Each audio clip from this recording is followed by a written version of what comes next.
Frank Miller stood at the large window of the Galactic Council space station and looked out at the stars. His shoulders felt heavy. 20 years of trying to work with these aliens, and what did humans have to show for it? Nothing but rules, limits, and mockery. Frank checked his watch. The council meeting would start in 10 minutes. Another chance for the alien representatives to tell humans what they couldn't do. He walked slowly toward the meeting chamber, nodding at the few aliens, who bothered to acknowledge him. Most just looked away or whispered to each other. Frank had learned to read alien body language over the years, the way the Vexari skin flaps twitched when they talked about humans, the slight backward lean of the Ultharians, as if humans smelled. But the great doors of the council chamber opened. Frank took his seat. In the back row, far from the important alien species who had been part of the council for thousands of years. Earth had only joined 20 years ago. In council thinking, humans were still babies. This session of the Galactic Council will now begin, announced the tall, blue-skinned Alfarian who led the meetings. First item, the human request for increased defense capabilities. Frank stood up and walked to the speaking platform. He had prepared for weeks for this moment. Honored representatives, he began. Earth and human colonies have faced 3 raids from unknown ships in the past year alone. Our current fleet, limited by council restrictions, cannot properly defend all our worlds. We ask permission to build 30 more patrol ships. Whispers filled the room. Then Ambassador Zilthar of the Vexari stood up. His orange skin flaps vibrated, with what Frank knew was amusement. The human shows his species' famous aggression once again, Zilthar said. Perhaps if humans spent more time on diplomacy and less on making weapons, they would not face these. What did you call them? Raiders? Or perhaps these are simply made-up stories to justify military expansion? Several alien representatives laughed. Frank felt his face grow hot but kept his expression neutral. We have sent full reports on each raid, including sensor data and images of the damage, Frank said calmly. 26 humans died in the attack on our colony on Proxima Centauri B. Yes, said Zilthar, waving a 3-fingered hand. We received your reports. But the council feels that increasing your military presence would upset the balance of power. Your request is denied. Frank started to argue, but the council leader cut him off. The council has voted. The matter is closed. Frank returned to his seat, his hands shaking with anger. But worse was still to come. Next item, continued the council leader. Planetary development rights for the next century. A green-skinned Tellarite stood and read from a datapad. The council proposes the following allocation of new systems. Vexari Confederation, 20 systems. Ultharian Hierarchy, 22 systems. Tellarite Union, 18 systems. The list went on. Every major species received at least 15 new star systems to colonize. And for the Human Alliance, the Tellarite finally said, 2 systems, under supervision. 2? Frank stood up without being recognized. That's not enough for our population growth. The human will sit down, ordered the council leader.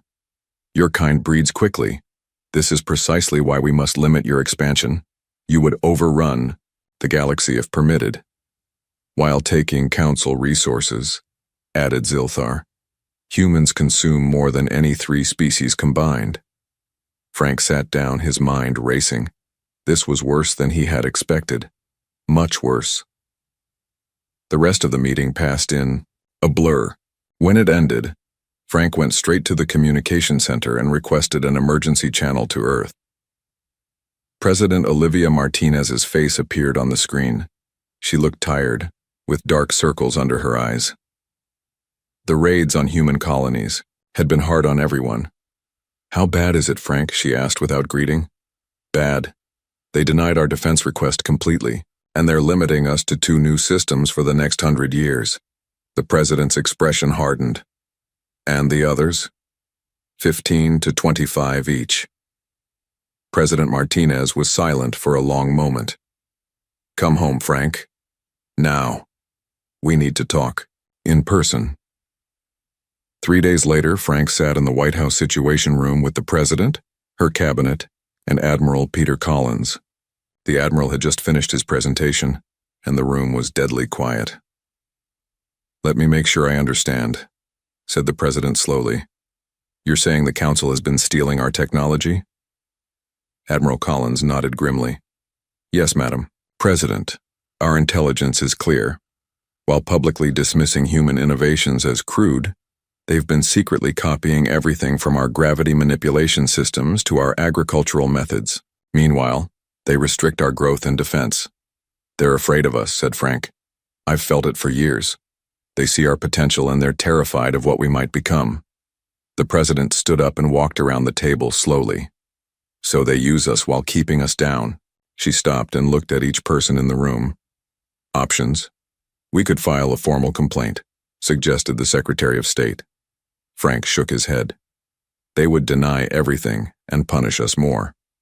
"We could threaten to release evidence publicly," offered another advisor. "They control all major galactic news channels," countered Admiral Collins. The room fell silent again. Then the President spoke the words that had been forming in Frank's mind for months. "What if we left?" she asked quietly. "Left the Council?" asked the Secretary of State, eyes wide. "Yes." The President's voice grew stronger. "Withdrew completely, brought our people home, closed our borders to Council ships." "They would be furious," said Frank. "Let them be," said Admiral Collins. "Without our innovations and maintenance, half their systems would start failing within months." "They deny it, but they need us more than we need them," said the President. "The question is, are we ready to stand alone?" Frank thought about the sneers, the limitations, the constant belittling of humanity. "We were alone before we met them," he said, "and we were doing just fine." The President nodded slowly. "I want plans on my desk within 48 hours. How to bring our people home safely, how to secure our borders, how to survive economically." She looked around the table one more time. "Let's be very clear about what we're discussing. Humanity would be turning its back on the galactic community. There may be serious consequences." "With respect, Madam President," said Admiral Collins, "we've faced consequences since the day we joined. At least these will be on our terms." As the meeting ended, Frank felt something he hadn't experienced in years. Hope. Perhaps humanity would finally be free to reach its true potential. And perhaps the Council would finally learn just how much they had come to depend on the humans they so easily dismissed. 3 months passed quickly. After the decision to leave the Galactic Council, Earth became a hive of activity. Ships moved back and forth between human colonies, carrying messages too important to send over regular communication channels. In government buildings around the world, lights burned late into the night as officials made plans and prepared for what everyone now called the Exodus. Captain Samantha West stood on the bridge of her ship, the USS Defiant, and watched the busy activity of Outpost Sigma through the main viewscreen. The outpost hung in space like a giant metal snowflake, with ships of all sizes coming and going from its many docking arms. It was one of the busiest trade hubs in this part of the galaxy, and humans had helped build much of it. "Status report," Samantha said, turning to her crew. "All human citizens have been evacuated from the station," replied her first officer, Lieutenant Jack Perry. "The last transport left 20 minutes ago. Our remaining task is to remove all human technology that we don't want the Council to have." Samantha nodded. "And our special cargo?" "Secure in the hold, Captain. All the research data from the human science labs has been copied and the original servers wiped clean." "Good." Samantha looked back at the view screen. "Begin final preparations for departure. I want to be ready to leave in 1 hour." As her crew carried out her orders, Samantha thought about the message she had received from Earth Command 3 months ago. The orders had been clear: bring all humans home, along with any technology or data that Earth didn't want to share anymore. Leave nothing useful behind. Similar scenes were playing out at hundreds of locations across Council space. Human diplomats were closing their offices. Human merchants were canceling their contracts. Human scientists were walking away from joint research projects, and human military ships like the Defiant were making sure it all happened smoothly. A light flashed on Samantha's command chair. "Captain, there's a message from the station. The Zalarian Trade Minister is requesting permission to come aboard. Samantha hesitated, then nodded. Grant permission. I'll meet him in the conference room. 5 minutes later, she faced Minister Grell, a tall Zalarian with pale blue skin and 4 arms. Zalarians were one of the few council races that had generally treated humans with respect. Captain West, said Grell, his voice soft with worry. Is it true? Are all humans really leaving council space? Yes, Minister, Samantha replied simply. The decision has been made. But this is madness. Grell's 4 hands moved in the agitated pattern that Zalarians use to show distress. Surely the council will negotiate, they will offer better terms. Samantha smiled sadly. The time for negotiations ended when they decided we weren't worthy of equal treatment. For 20 years, humans have tried to be good partners, but the HFY Council has never seen us as equals. Not all of us feel that way, Grell protested. Perhaps not. But enough do, and they make the rules. Samantha stood up, signaling that the meeting was over. I'm sorry, Minister, our course is set. Back on the bridge, Lieutenant Perry reported that all preparations were complete. We're ready to depart, Captain. Very good. Signal the station that we're disengaging docking clamps. Samantha settled into her command chair. Take us out, Lieutenant. Set course for Earth. As the Defiant pulled away from Outpost Sigma, Samantha watched on the view screen as the station grew smaller. She wondered how long it would take the Council to realize what they had lost. Meanwhile, on Proxima Centauri Research Station, Chief Scientist Lisa Dawson worked quickly at her computer terminal. Around her, the few remaining human scientists packed equipment and personal belongings. The station felt empty already, with most of the human staff having departed on earlier transports. How much longer, Dr. Dawson? Asked her assistant, Alan Ward. The last shuttle leaves in 30 minutes. Almost. Done, Lisa replied, her fingers flying over the keyboard. I'm just making sure I haven't missed anything important. For 15 years, Lisa had worked on this station, collaborating with scientists from a dozen different species. Together, they had made breakthroughs in medicine, energy generation, and space travel. And now she was erasing it all, or at least, the human contributions to it. Her orders had been specific. Save all research data that belonged rightfully to Earth and delete everything else from the system. Leave no copy of human innovations for the Council to use. Lisa felt a twinge of sadness as she initiated the final deletion sequence. So much good work, gone in an instant. But Earth's leaders had been clear: if the Council wouldn't treat humans as equals, they wouldn't benefit from human genius anymore. Data purge complete, announced the computer. All specified files have been deleted. Lisa stood up and grabbed her bag. Time to go, Alan. As they hurried toward the shuttle bay, they passed several alien scientists who watched them with a mixture of confusion and alarm. News of humanity's withdrawal had spread quickly, but many still couldn't believe it was really happening.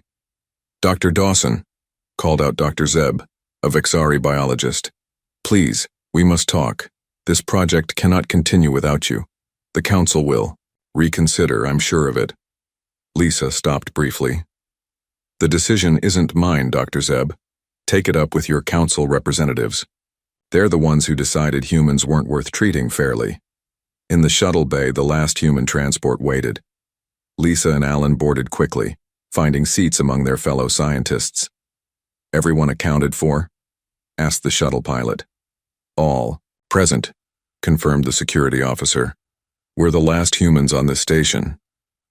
As the shuttle pulled away from the research station, Lisa looked out the window at the place that had been her home for so many years. She wondered what would happen to her alien colleagues now. How would they continue their research without human input? How long would it take for the station's systems, designed and maintained largely by humans, to start breaking down? These questions weren't just relevant for the research station. Across Council space, humans were leaving behind countless systems, technologies, and projects that now had to function without them. Some would fail immediately. Others might last months or even years. But eventually, the absence of human innovation and maintenance would be felt everywhere. Back on Earth, President Martinez addressed the United Nations General Assembly. On screens behind her, images showed human ships returning home from all corners of Council space. "Today marks a new chapter in human history," she declared. "For 20 years we tried to be good galactic citizens. We shared our ideas, our resources, and our spirit with the Council races. In return we received restrictions, condescension, and exploitation." She paused, looking out at the solemn faces of world leaders. "No more. As of today, humanity stands alone again. But we stand tall and united. We will forge our own path among the stars, free from the Council's limitations." A tremendous cheer went up from the assembly. After years of feeling like second-class citizens in the galactic community, humans were finally taking back their independence. And across Council space, the first signs of trouble were already beginning to appear. 6 months after the humans left, the Centauri trade station began having serious problems. The station's special gravity systems, designed by human engineers, started failing one section at a time. In the main market area, fruits and small items suddenly floated up from their displays. Shoppers grabbed wildly at their belongings as they themselves began to drift upward. Station manager Krelvox of the Eltharian species frantically called the engineering section. "What is happening to our gravity?" he demanded, holding onto his desk to keep from floating away. "The primary gravity generators are failing," replied Chief Engineer Drac, "and the backup systems won't start." "Fix it. Now." "We're trying, sir," Drac said. "But these systems were designed by humans. None of us fully understands how they work." Krelvox felt a cold fear in his stomach. This was not the first system to fail since the humans left. The food processing plants on Teller Prime, also designed by humans, had broken down last month. Now food shortages were causing panic on many worlds. "Get those human maintenance manuals," Krelvox ordered. "We have them, sir," Drac replied. "But the humans took the most important parts with them. What we have left doesn't explain the deep workings of the system." Krelvox cursed softly. The humans had been careful about what they left behind. Just enough information to keep things running normally, but not enough to fix major problems or to copy their technology. This scene repeated itself across Council space. Systems designed, built, or maintained by humans began to fail. Some immediately, others over time. The Council races discovered, to their horror, just how much they had come to depend on human innovation. The most serious problem appeared along the outer rim of Council space. For years, a network of early warning stations had protected Council worlds from the violent Vraxian raiders. These stations, primarily designed by humans, had kept the raiders at bay for decades. Now, without proper maintenance, they were going dark one by one. On the Council homeworld of Alpha Prime, an emergency session was called. The Great Council chamber, normally so orderly, buzzed with worried voices. Council member Dravnak of the Eltharian hierarchy stood to address the gathering. "This human tantrum has gone on long enough," he declared, his voice echoing in the chamber. "Their absence is causing unacceptable disruptions across Council space. 6 major systems have failed in the past month alone." Ambassador Zilthar of, the Vexari nodded in agreement. "The humans must be made to return and fix what they have broken." High Chancellor Vexoma, leader of the Council, raised her hand for silence. "We have sent 5 diplomatic missions to Earth since their withdrawal. All have been turned away at the border of human space. Then we must force them to return," shouted Dravnak. The Chancellor looked at him with sad eyes. "With what fleet? Our military depended heavily on human tactics and technology. Many of our ships cannot operate at full capacity without human maintenance teams." A shocked silence fell over the chamber. The truth was finally sinking in. The Council had always treated humans as lesser beings, useful, but not worthy of full respect. Now they were discovering that humans had become essential to the functioning of Council civilization. "What about the automated messages?" asked another Council member. "Have the humans responded to our demands?" Chancellor Vexoma shook her head. "We receive the same response every time. The sovereign systems of humanity are currently unavailable for Council negotiations. Please respect our borders and our decision." In a corner of the chamber, Grell, the Zalarian trade minister who had spoken with Captain West, listened with growing concern. He had warned his people that the humans were serious about leaving. No one had believed him. Perhaps, Grill said, standing up, we should ask ourselves why the humans left rather than how to force them back. Many council members turned to stare at him. What do you mean? Demanded Zilthar. I mean that for 20 years this council treated humans as inferiors, while secretly relying on their innovations. We limited their growth while benefiting from their creativity. We mocked their ideas while using their technology. Is it any wonder they chose to leave? Angry voices rose around the chamber, but Grell continued. Before we can ask humans to return, we must be prepared to offer them what they always deserved: equal status and respect. More voices shouted him down. The Council was not ready to admit its mistake, not yet. But events were moving quickly, and soon they might have no choice. Meanwhile, on Earth, humans were thriving in their self-imposed isolation. Free from council restrictions, they expanded their fleet, colonized new worlds, and developed technologies that would have been forbidden under council rules. In her office in Washington, President Martinez met with her cabinet to discuss the latest reports from the border of human space. The council has sent another diplomatic ship, said Frank Miller, now Secretary of State. This one carried the Zalarian trade minister. Did they bring anything new? Asked the president. The same request as before, Frank replied. They want us to return and fix their failing systems. They offer minor concessions, a few more colony worlds, slightly reduced restrictions. Admiral Collins shook his head. Not nearly enough. They still don't understand what we really wanted. Equality, not just better terms. President Martinez looked out her window at the busy Washington streets below. Have they mentioned the Vraxian raiders? No, said Frank. But our intelligence suggests the early warning network is failing. Several outposts have gone dark. That's concerning, said the president. The raiders were a serious threat before humans helped build that network. Without human maintenance, the network won't last much longer, Admiral Collins said. And, once it fails completely, the raiders will pour into council space. The president was quiet for a moment, thinking. We didn't leave the council to see innocent people suffer, even if their leaders were unfair to us. What are you suggesting? Asked Frank. We maintain our isolation, but we monitor the situation. If the Vraxians attack civilian worlds, we may need to intervene, on our terms. Admiral Collins nodded. That's wise. It would show the council that humans are not the warmongers they always claimed we were. As they discussed plans on the far side of council space, a Vraxian scout ship detected a gap in the early warning network. The ship's captain sent a message back to the Vraxian fleet. The path was clear. The raid could begin. Back on the council, homeworld, Chancellor Vexoma received the news she had been dreading.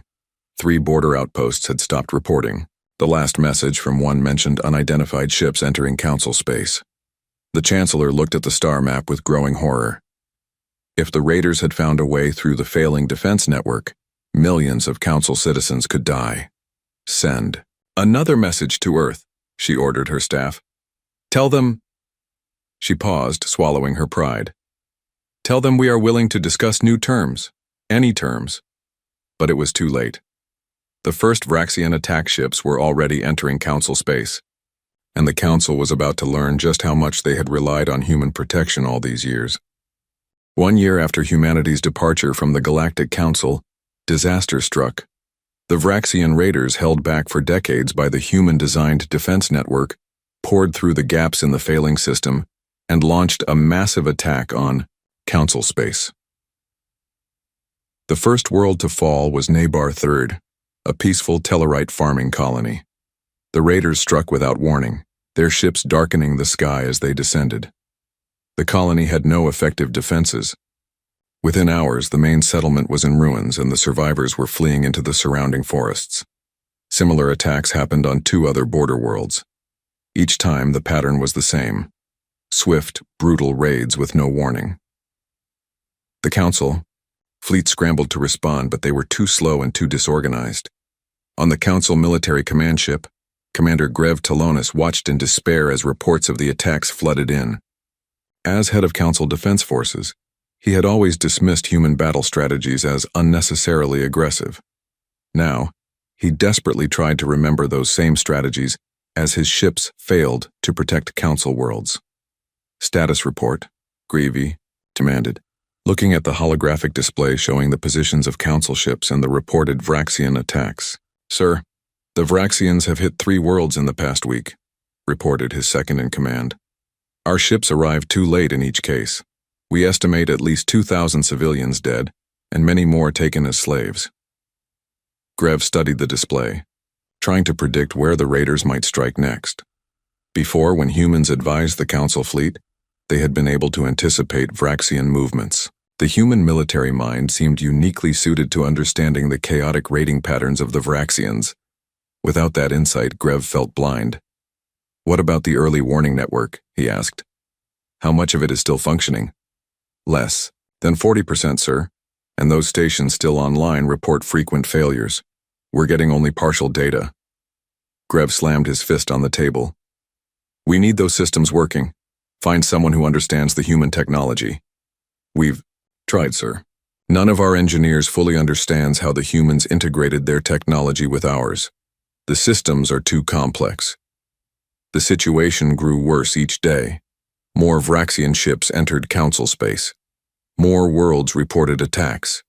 The Council, fleet, once the pride of galactic civilization, struggled to mount any effective defense. Meanwhile, on the Council homeworld of Alpha Prime, food shortages led to riots in major cities. The proud Alpharians, who had once sneered at primitive human farming techniques, now faced starvation because the food processing plants designed by humans were breaking down.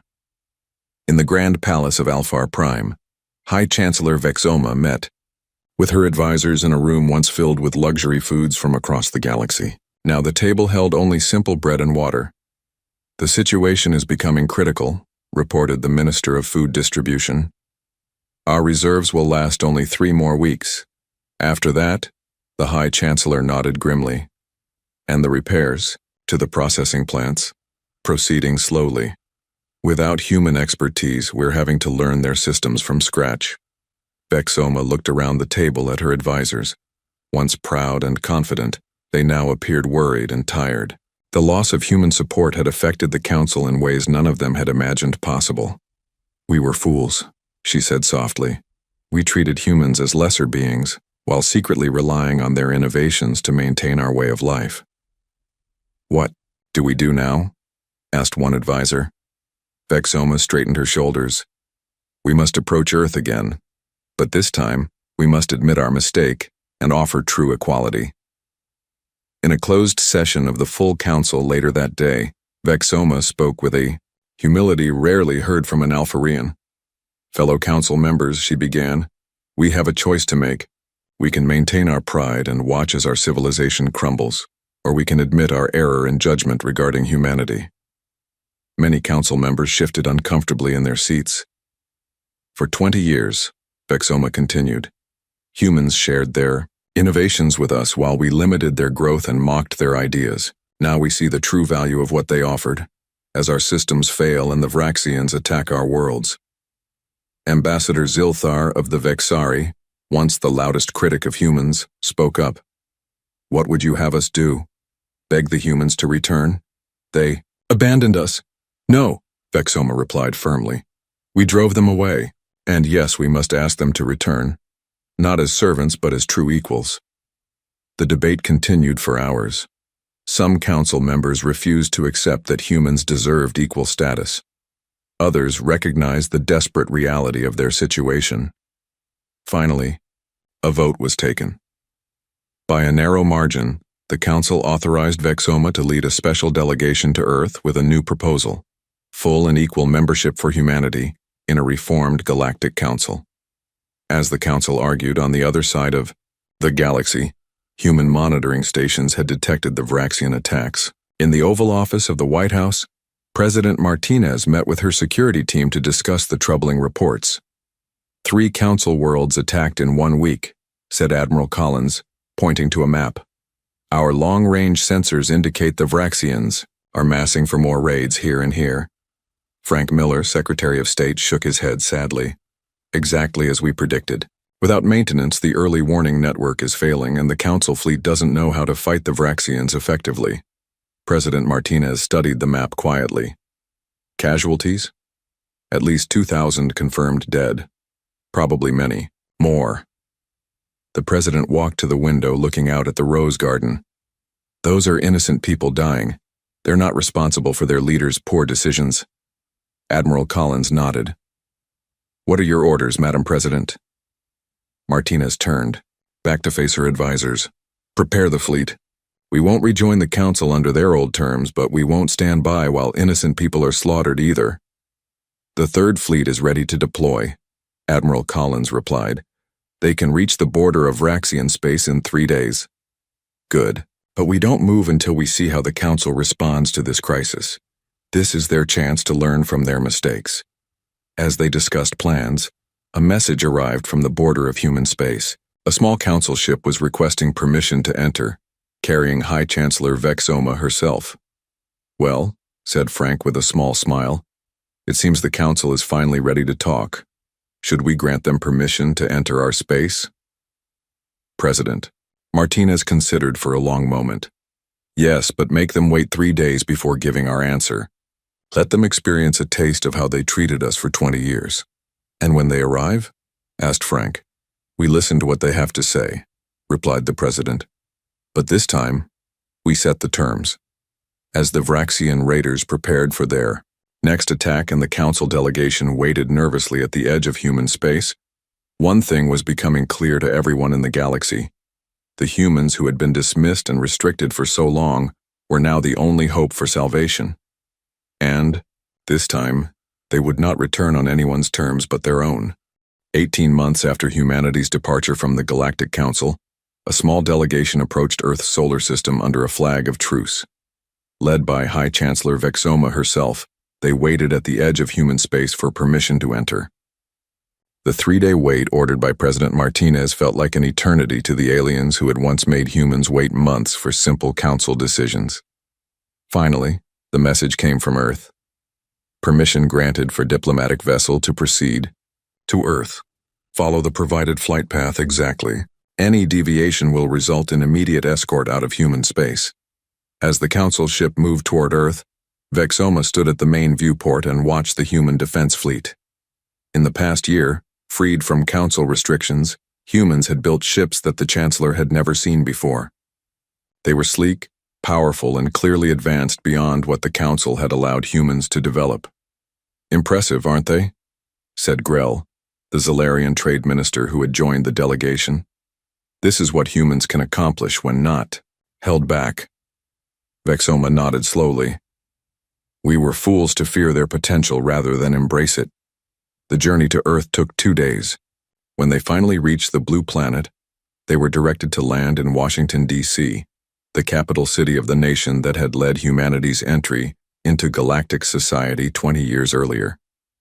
The delegation was escorted to the White House, where President Martinez and her cabinet waited. The meeting room was pointedly different from the Grand Council chambers where humans had been forced to sit in the back. Here, the aliens were seated lower than the humans, a deliberate reversal of Council protocol that was not lost on Vexoma. The High Chancellor took a deep breath and began the speech she had prepared. President Martinez, representatives of Earth, the Galactic Council formally acknowledges its error in judgment regarding humanity. Her voice carried none of its former condescension. For 20 years, we failed to recognize your true value and contributions to galactic society. We limited your growth while benefiting from your innovations. We treated you as lesser beings while depending on your creativity and skills. President Martinez listened without expression, her face revealing nothing of her thoughts. We propose a new treaty, Vexoma continued, one of genuine equals. Humanity would have full voting rights on the Council, unrestricted development of technology, and the same colonization rights as founding Council members. Admiral Collins, sitting beside the President, smiled thinly. We've managed quite well, on our own. Why should we return to a Council that drove us away? Vexoma looked down at her hands before answering. Because without humanity, our civilization is falling apart. 3 more council worlds have fallen to the Vraxians since we sent our request to meet with you. Our economy has contracted by 40%. Technological development has stagnated. Food shortages affect even our homeworlds. She paused, gathering her courage to say the hardest words. We need you, not as servants or junior partners, but as equals. Perhaps even as leaders in many areas where your species excels. President Martinez let the moment stretch uncomfortably before responding. For 20 years, humanity tried to be good galactic citizens. We shared our knowledge, our resources, and our creativity. In return, we received restrictions, mockery, and exploitation. The aliens shifted nervously in their seats. Now you come to us because you need our help, Martinez continued. Not because you value us or respect us, but because your worlds are falling to raiders and your people are going hungry.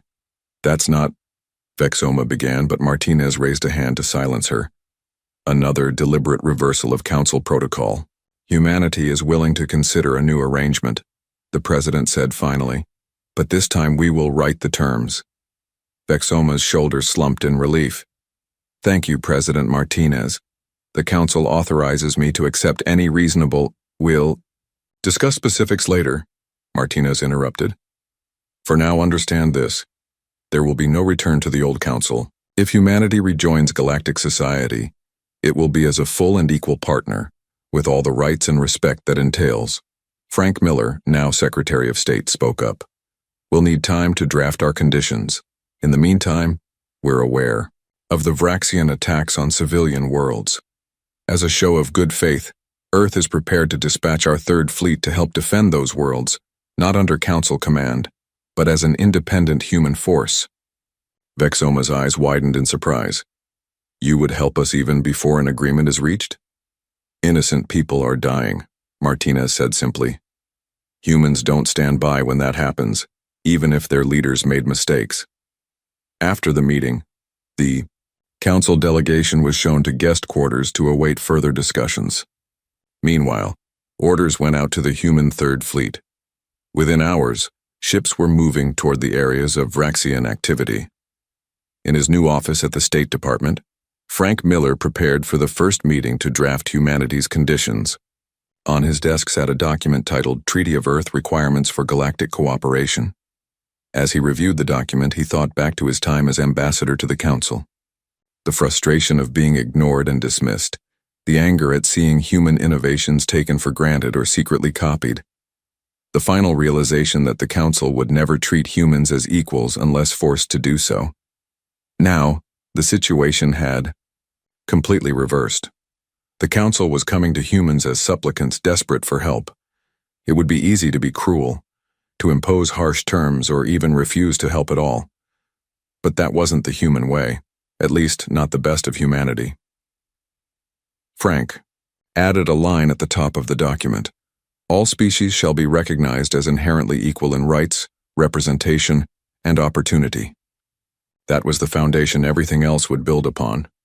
From his window, he could see the shipyards in the distance, where Earth's new fleet was being constructed.